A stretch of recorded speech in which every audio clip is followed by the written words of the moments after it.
L'atelier sur la stigmatisation ce matin m'a énormément aidée et interpellée dans le sens où on peut difficilement faire abstraction d'une information qui nous a été donnée. On essaie de travailler le plus possible sans les diagnostics, mais quand la personne nous confie son diagnostic, malheureusement, ça vient teinter notre intervention par la suite. Donc, c'est l'approche où on parlait justement de comment partir de la personne plutôt que de partir de son diagnostic pour pouvoir s'ouvrir davantage puis d'y aller par contact, puis d'y aller de façon plus humaine, plus dans une relation d'humain à humain, plus que d'intervenant interpellé. Donc, ça va changer probablement beaucoup de choses dans notre façon d'intervenir auprès des gens qui vont solliciter notre aide. Plus écouter les jeunes. J'ai fait des ateliers où c'est la voix des jeunes qui parlait à propos de la santé mentale. Vu que je suis intervenant jeunesse dans mon milieu, je pense que leur donner plus souvent la parole, leur donner le luxe de m'exprimer qu'est-ce qu'ils veulent, qu'est-ce qu'ils ressentent, tout ça, c'est quelque chose qu'on essaie de faire, mais que je vois qui est capital, là, parce que des fois, on se comprend pas. Fait que c'est ça que je veux ramener avec moi.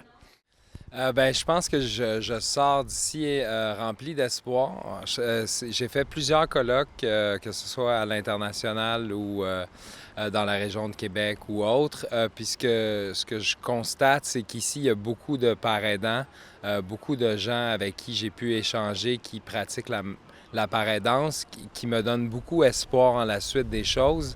Donc, pour moi, c'est vraiment quelque chose que ça a apporté de venir au colloque. Puis en plus, il y avait plein d'ateliers intéressants que j'ai pu suivre, là. Fait que doublement content. Pour échanger ma pratique, je pense que c'est un côté assez efficace que j'ai trouvé dans les interventions auxquelles j'ai assisté, où il y avait des points généraux, mais des points très pratiques, que peut-être moi, aujourd'hui, dans ma pratique, j'ai moins. J'ai l'impression d'être plus sur la réflexion philosophique, sur des mises en œuvre, mais l'entre-deux dans l'accompagnement, ça m'a bien interpellée, en fait, ce que j'ai pu entendre. Nous, on vient la Nodière pour l'interdisciplinarité avec les pères aidants et les intervenants. Puis je constate qu'il y a beaucoup de pères aidants qui sont là aujourd'hui. Puis si le colloque peut servir aussi à sensibiliser les gens à cette approche-là en santé mentale, bien pourquoi pas? Fait qu'il y a beaucoup de jeunes intervenants, de gestionnaires, il y a des gens de différents milieux. Puis je trouvais que l'offre était intéressante là, au niveau des différents ateliers là, qui étaient offerts là, depuis le début. Là. Fait que, à poursuivre. Moi, au colloque, ce qui m'interpelle, ce qui m'a touché particulièrement, c'était l'intervention, en tout cas, qu'est-ce que Isabelle Picard dit à propos de ce qu'on a à apprendre des Premières Nations.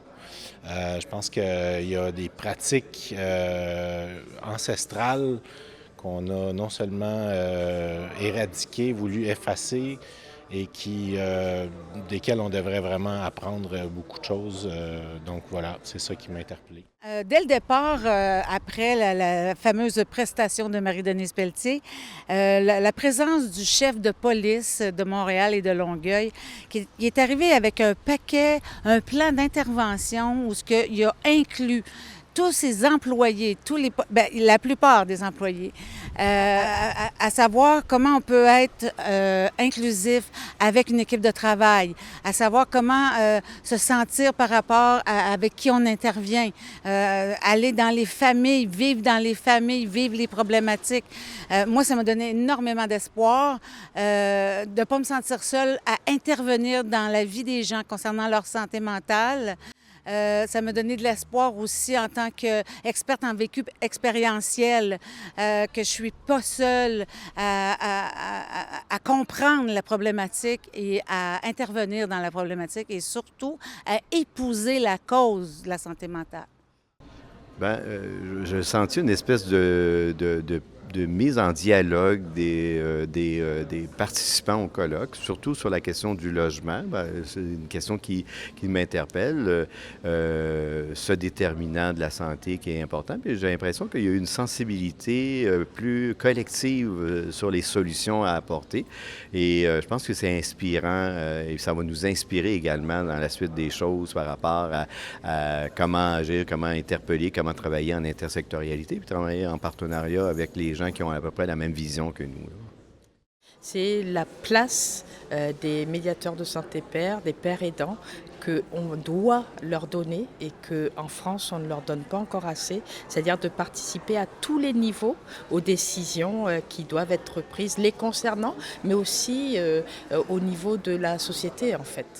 Et moi, ça serait peut-être les avancées sur les outils aussi que vous avez par rapport à la France. On voit que vous êtes assez en avance à ce niveau-là. Et la reconnaissance du côté aussi, alors chez nous on appelle ça les associations, où le gouvernement soutient un petit peu plus les associations. J'ai apprécié pas mal tous les ateliers où j'ai été. Ce qui m'a le plus interpellée, c'est la dépendance. Je vois l'évolution d'année en année. Puis cette année, moi, j'avais vraiment besoin d'outils pour accompagner mes personnes. Puis j'ai vraiment été bien servie parmi les ateliers que j'ai choisis. Je repars avec vraiment des outils concrets, puis le désir d'aller plus loin encore. Bien, dans le fond, il y a plusieurs choses qui m'ont interpellée. Je travaille en éducation.